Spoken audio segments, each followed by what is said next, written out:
Hello friends, welcome to my channel. तो आज हम बात करेंगे ये जो वैकेंसीज निकली हुई कॉयल इंडिया लिमिटेड में निकली हुई है on the basis of GATE आपके 2022 स्कोर के बेसिस पे निकली हुई है। यहाँ पे इन्होंने इसका एडवर्टीजमेंट नंबर दिया हुआ है 2/2022 है।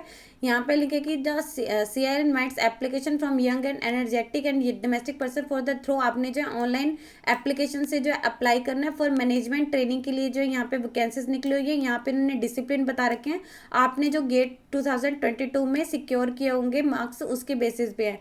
माइनिंग में दे रखी है आपकी जो है 699 वैकेंसी। यहाँ पे इन्होंने इसका पोस्ट कोड दिया हुआ है 11 है। सिविल इसका जो पोस्ट कोड 12 है। 160 वैकेंसीज है। इलेक्ट्रॉनिक एंड टेलीकम्युनिकेशन का जिसका पोस्ट कोड 13 है उसमें 124 वैकेंसी है। जिसका सिस्टम एंड EDP है उसमें जिसका पोस्ट कोड 14 है उसकी 67 वैकेंसीज है। यहाँ पे इन्होंने इसके इंपॉर्टेंट डेट्स दे रखे हैं। जो इसकी ऑनलाइन रजिस्ट्रेशन है वो 23 जून 2022 10 बजे से जो स्टार्ट हो जाएगी और जो लास्ट डेट रहेगी एप्लीकेशन की सबमिट करने की 22 जुलाई 2022 12 बजे से पहले पहले जो आप ऑनलाइन अप्लाई कर सकते हैं। यहाँ पे लिखे कि जो आपकी डिटेल इंस्ट्रक्शंस है इसके ऑनलाइन पोर्टल मतलब जो भी है इसकी ऑफिशियल वेबसाइट यहाँ पे इन्होंने दे रखी है। इस पे जो आप चेक कर सकते हैं। जब भी आपने ऑनलाइन अप्लाई करना है कैंडिडेट को एडवाइस की जाती है कि उन्होंने लास्ट डेट जैसे यहाँ पे दे रखी है आपने मतलब इससे ही पहले अप्लाई कर देना है।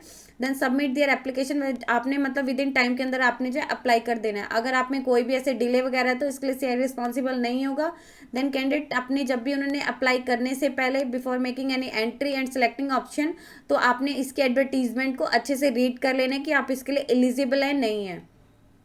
क्वालिफिकेशन एंड इसके एलिजिबिलिटी क्राइटेरिया के बारे में बात करेंगे। माइनिंग में जो इन्होंने क्वालिफिकेशन मांगी है आपने BE BTech BSc engineering relevant branches में की होनी चाहिए of engineering with minimum 60% marks. जहाँ जैसे यहाँ पे दे रखी है सिविल में भी सेम यही है। जैसे आपने अपने BE BTech एंड BSc वगैरह जो भी आपका रेलिवेंट ब्रांच है उसमें की होनी चाहिए। इलेक्ट्रॉनिक एंड टेलीकम्युनिकेशन में भी यही दिया हुआ है। देन सिस्टम एंड EDP में दे रखा है आपने BE या फिर BTech या फिर BSc इंजीनियरिंग जो है कंप्यूटर साइंस में या कंप्यूटर इंजीनियरिंग में या IT में या फिर आपने जो MCA विद जिसमें आपके जो मिनिमम 60% मार्क्स होने चाहिए।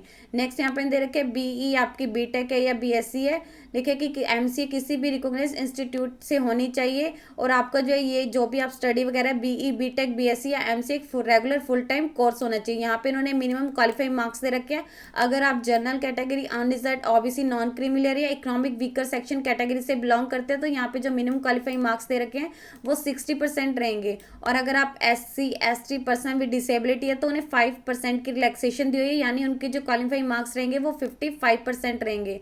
देन लिखे कैंडिडेट जिन्होंने अपनी जो डिग्री है मिनिमम क्वालिफिकेशन या फिर फाइनल ईयर सेमेस्टर में पास आउट हुए हैं 2022 वो भी 2021 2022 में अगर उन्होंने अपनी मतलब किया हुआ है तो वो इसके लिए अप्लाई कर सकते हैं। जैसे यहाँ पे बता रखे मिनिमम क्राइटेरिया यहाँ पे उन्होंने दिया है कि उन्होंने इतने मार्क्स जरूर सिक्योर किए होने चाहिए। देन यहाँ पे दे रखे कि in case of any dispute कौन कौन सी दे रखी है। Clarification for the relevant branch की कौन कौन सी है। जैसे यहाँ पे ने बता रखा था सिविल इंजीनियरिंग नॉट एलिजिबल इसके ये इक्विवेलेंट ब्रांचेस नहीं है। अगर आपने इसमें किया तो आप नहीं कर सकते। इलेक्ट्रॉनिक एंड कम्युनिकेशन में भी दे रखे हैं कि कौन कौन सी नहीं होंगी। टेंटेटिव वैकेंसीज बता रखे हैं कि कौन कौन सी रहेगी। माइनिंग में जैसे 699 है। अनरिजर्व में 295 रहेगी। EWS में 70 है। SC में 98 है। 55 ST में एंड 181 जो है OBC नॉन क्रीमी लेयर में है। सिविल में दे रखे 160 वैकेंसी 71 आपकी अनरिजर्व में है। 16 आपकी EWS में 21 आपकी SC में है। 12 आपकी ST में एंड 40 जो आपकी OBC नॉन क्रीमी लेयर में है। नेक्स्ट दे रखी है इलेक्ट्रॉनिक एंड टेलीकम्युनिकेशन में 124 है तो यहाँ पे 52 दे रखी है आपकी जो है 52 अनरिजर्व में रहेगी। 12 आपकी EWS में 18 आपकी SC में है। 9 आपकी ST में 33 आपकी जो OBC नॉन क्रीमिलियर में है। सिस्टम एंड EDP दे रखे टोटल 67 है। 26 आपकी अनरिजर्व में 7 EWS में है। 11 SC में है। 5 आपकी ST में एंड OBC नॉन क्रीमिलियर में दे रखे 18 वैकेंसी है। टोटल जो वैकेंसीज यहाँ पे 1050 है। देन ये जो वैकेंसीज इन्होंने बता रखी है टेंटेटिव है ये घट भी सकती है एंड बढ़ भी सकती है एज पर रिक्वायरमेंट के अकॉर्डिंग। और यहाँ पे जैसे इन्होंने कुछ में दे रखा है जैसे यहाँ पे इसमें माइनिंग में पर्सन विद डिसेबिलिटी के लिए कोई भी वैकेंसीज नहीं है बट इसमें है तो यहाँ से आपने देख लेना है कौन कौन सी। जैसे HS दे रखा है हार्ड ऑफ हियरिंग की है। OA दे रखा है 1 नाम की। OL दे रखा है 1 नाम की। तो आपने यहाँ से चेक कर लेना है इन सभी में ही है। यहाँ पे इन्होंने बता रखे कि आउट ऑफ 50 जो यहाँ पे इन्होंने रिजर्व कैटेगरीज बता रखी है PWD की उसी में ही बैकलॉग फॉर माइनिंग डिसिप्लिन के लिए मतलब इंक्लूड है। यहाँ पे कोई आइडेंटिफाइड पोस्ट नहीं और ये इनको जो कैरी फॉरवर्ड किया गया है। देन यहाँ पे नेक्स्ट लिखे सिलेक्शन प्रोसेस आपका क्या रहेगा। लिखे कि जो भी एलिजिबल कैंडिडेट है उन्होंने जो जो इसका गेट का यानी graduate aptitude test in engineering में जो उन्होंने 2022 मतलब जो अपीयर किया होना चाहिए, उसके बेसिस पे जो उनकी सिलेक्शन रहेगी उसको शॉर्टलिस्टेड किया जाएगा 1:3 में, मतलब जो भी रेलिवेंट डिसिप्लिन रहेंगे। देन यहाँ पर लिखे कि फाइनल मेरिट लिस्ट भी prepared for each discipline on the basis जो आपने गेट 2022 में स्कोर्स या मार्क्स सिक्योर किए होंगे। यहाँ पे ने स्पेशल बता रखे कि जो आपने 2022 का जो गेट स्कोर या मार्क्स होंगे वही वैलिड होंगे, 2021 के गेट स्कोर एंड मार्क्स जो है वो वैलिड नहीं होंगे। एप्लीकेशन फीस के बारे में बात करेंगे, कैंडिडेट ने जो अनरिजर्व ओबीसी या फिर नॉन क्रिमिनल या ईडब्ल्यूएस कैटेगरी से बिलोंग करते हैं उन्हें जो है 1180 रुपये की नॉन रिफंडेबल फीस पे करनी है। SC ST PWD and ESM और जो यहाँ पे कोल इंडिया लिमिटेड के एम्प्लॉई हैं उन्हें कोई भी फीस पे नहीं करनी है, और जो आपने एप्लीकेशन फीस पे करनी है वो ऑनलाइन मोड से करनी है, किसी अदर मोड से नहीं करनी है।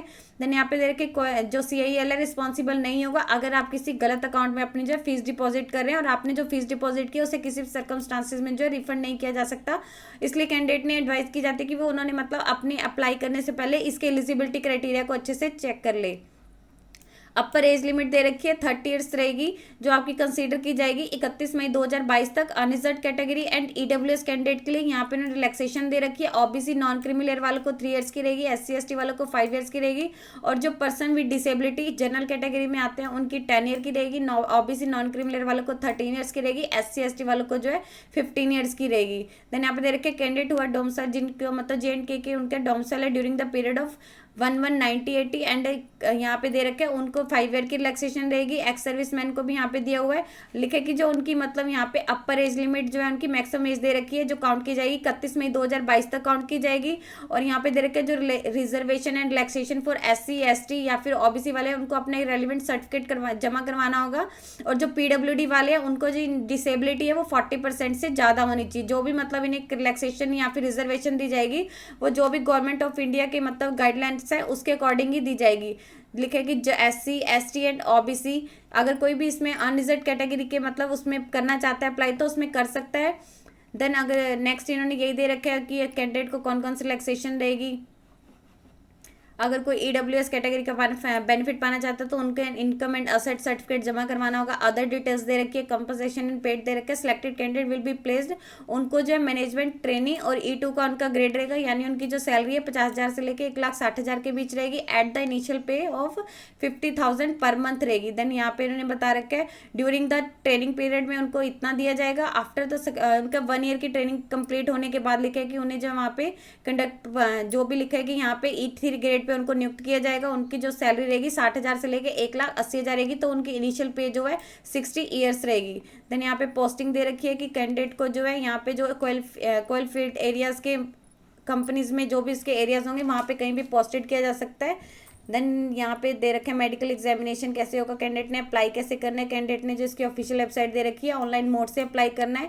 तो आप जैसे इसके ऑफिशियल वेबसाइट से जाएंगे वहाँ पे आपने करियर विद CL पे जाके job at Coal India section में जाके अपने क्वालिफिकेशन एंड एलिजिबिलिटी क्राइटेरिया वहाँ पे दिया होगा, आपने वहाँ से चेक कर लेना। देन लिखा है कि वाइल अप्लाइंग ऑनलाइन कैंडिडेट ने अपने जो सेल्फ अटेस्टेड डॉक्यूमेंट है इनको वहाँ पे अपलोड करने कौन कौन से रहेंगे। एक तो उनका रहेगा scan copy of recent passport size photo जो उनकी 3 मंथ से ज़्यादा पुरानी ना वो उनकी JPG या JPG फॉर्मेट में होनी चाहिए। इसके अलावा उन्होंने अपनी जो सिग्नेचर जो ब्लैंक इंक पेन से की वो JPG एंड JPG फॉर्मेट में होनी चाहिए। डॉक्यूमेंट की उनकी कॉपीज रहेंगी वो आपने PDF फॉर्मेट में होनी चाहिए, वो भी मैट्रिकुलेशन या फिर सेकेंडरी लेवल का सर्टिफिकेट रहेगा। आपका ग्रेजुएशन या पोस्ट ग्रेजुएशन की फाइनल प्रोविजनल एंड सर्टिफिकेट रहेंगे। देन अगर आप किसी कैटेगरी से बिलोंग करते हैं तो कैटेगरी का सर्टिफिकेट रहेगा। अगर आप PWD कैटेगरी से आते हैं तो उसका सेल्फ अटेस्टेड कॉपी रहेगी। देन अगर कोई इकोनॉमिक वीकर सेक्शन में आता है तो उन्हें अपना इनकम एंड असेट सर्टिफिकेट की सेल्फ अटेस्टेड फोटोकॉपी अपलोड करनी होगी। एक्स सर्विस मैन है तो डिस्चार्ज एंड सर्विस सर्टिफिकेट रहेगा। देन यहाँ पे दे रखे अगर कोई JNK डोमिसाइल उसमें करना चाहता है तो उसका सर्टिफिकेट रहेगा। देन कैंडिडेट ने अपना लिखा है कि 1 application 1 discipline, candidate can submit वो एक डिसिप्लिन में मतलब एक ही एप्लीकेशन जो है अप्लाई कर सकता है, और अगर उसने रिसीव किए गए कैंडिडेट के साथ जो लेटेस्ट होगा उससे ही कंसीडर किया जाएगा। जनरल इन्फॉर्मेशन दे रखी है, इंस्ट्रक्शंस दे रखी हैं आपकी कौन कौन सी यहाँ पे रहेंगी। Only Indian national are eligible to जो यहाँ पे भारतीय अप्लाई कर सकते हैं। दर आपकी जो क्वालिफिकेशन है वो सारी AICTE या फिर UGC या फिर किसी भी अथॉरिटी से की होनी चाहिए। नेक्स्ट में लिखे नो मॉडिफिकेशन, अगर आपने एक बार अपना एप्लीकेशन फॉर्म सबमिट कर दिया तो उसे मॉडिफाई नहीं किया जा सकता। कैंडिडेट ने अपनी जो ईमेल आईडी है वो वहाँ पे अच्छे से भरनी है, और जो मोबाइल नंबर है और एटलीस्ट उनका जो 1 ईयर तक वैलिड होना चाहिए। जो भी आपको कम्युनिकेशन वगैरह किए जाएंगे कैंडिडेट को ईमेल के थ्रू ही किए जाएंगे, इसलिए कैंडिडेट की रिस्पॉन्सिबिलिटी रहेगी कि वो अपना जो मोबाइल नंबर वगैरह है वो वहाँ पे सही से भरें। देन अगर आपको कोई भी कैंडिडेट को एडवाइस की जाती है, अगर उनकी कोई भी क्वेरीज है तो इसके फ्रिक्वेंटली आस्क्ड क्वेश्चन में जाके जो है इसके सेक्शन में अपलोड है, वहाँ से जाके चेक कर सकते हैं। सीएल लिखे कि सीएल के पास राइट है, अगर वो चाहे तो इस पूरे रिक्वायरमेंट प्रोसेस को कैंसिल, रिस्ट्रिक्ट या मॉडिफाई कर सकता है। देन यहाँ पे वही दे रखा है, आपने ऑनलाइन अप्लाई करने से पहले इसके एलिजिबिलिटी क्राइटेरिया को चेक कर लेना है कि आप इसके लिए एलिजिबल है। कोई भी डिसीजन रहेगा the decision of chairman CL करेगा ऑल मैटर्स में। इसके एलिजिबिलिटी क्राइटेरिया या फिर एप्लीकेशन की एक्सेप्टेंस है या फिर रिजेक्शन या फिर कोई भी आपकी सिलेक्शन का मोड है, जो भी डिसीजन रहेगा वो चेयरमैन सीएल की का ही रहेगा। यहाँ पे कहाँ से जाके अप्लाई करना है, जैसे यहाँ पे इसकी ऑफिशियल वेबसाइट शो हो रही है, तो आपने यहाँ पे जाके इसकी यहाँ पे दिया होगा, फ्रंट में ही दे रखे हैं, आपने यहाँ पे दिया होगा, तो आप यहाँ से जाके इसका नोटिफिकेशन है वो डाउनलोड कर सकते हैं। यहाँ पे दे रखे हैं जैसे फ्रीक्वेंट आस्क्ड क्वेश्चन, आपको यहाँ से देख सकते हैं कौन से हैं। मैनेजमेंट ट्रेनिंग का अगर आपको नोटिफिकेशन चाहिए तो आपको यहाँ से जाके जो है मिल जाएगा। यदि आपको इससे रिलेटेड और अधिक जानकारी चाहिए तो आप इसकी ऑफिशियल वेबसाइट पर जाकर चेक कर सकते हैं, जिसका लिंक मैं आपको डिस्क्रिप्शन बॉक्स में डाल दूंगी। यदि आपकी इस वीडियो से रिलेटेड कोई भी क्वेरी है तो आप हमें कमेंट सेक्शन में लिख के बता सकते हैं। वीडियो अच्छी लगी हो तो प्लीज लाइक एंड शेयर। इस तरह के इन्फॉर्मेटिव वीडियोस को देखने के लिए आप हमारे यूट्यूब चैनल को सब्सक्राइब कीजिए।